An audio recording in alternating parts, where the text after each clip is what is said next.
রাজশাহীতে পদ্মা নদীর পাড় থেকে মুখ বাঁধা অবস্থায় মধ্যবয়সী অজ্ঞাতনামা এক পুরুষের মরদেহ উদ্ধার করেছে পুলিশ। শুক্রবার সন্ধ্যায় রাজশাহী লালন শাহ মুক্ত মঞ্চের সামনে পদ্মা নদীর পাড় থেকে লাশটি উদ্ধার করা হয়। রাজশাহী মহানগরীর রাজপাড়া থানার ভারপ্রাপ্ত কর্মকর্তা আশরাফুল আলম এসব তথ্য নিশ্চিত করেছেন।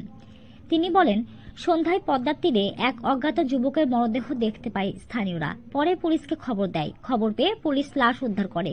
পুলিশ বলছে, মৃতদেহের মুখ কসটেপ দিয়ে বাঁচানো ছিল। তাকে শ্বাসরোধ করে হত্যা করা হয়ে থাকতে পারে।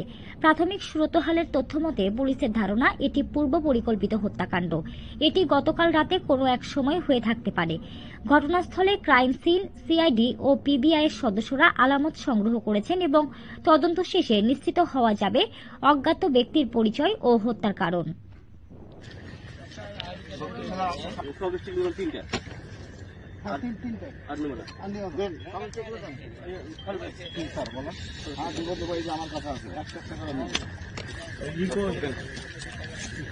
আলী ভাই, একদিন বলবো একবার, এটা বাক্কাল।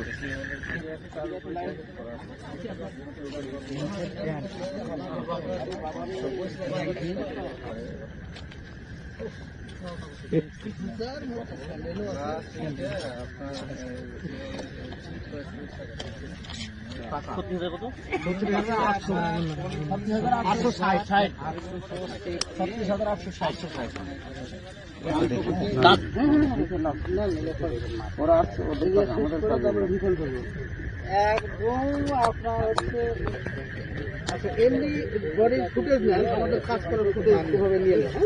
আচ্ছা প্লিজ আপনারা করেন।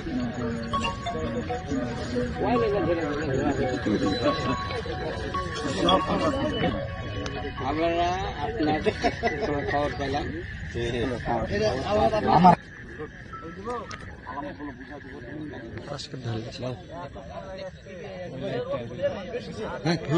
তার সাথে কি আপনারা পেয়েছেন? না, প্রাথমিকভাবে দেখে আমাদের কাছে মনে হচ্ছে এটা একটা পরিকল্পিত হত্যাকাণ্ড।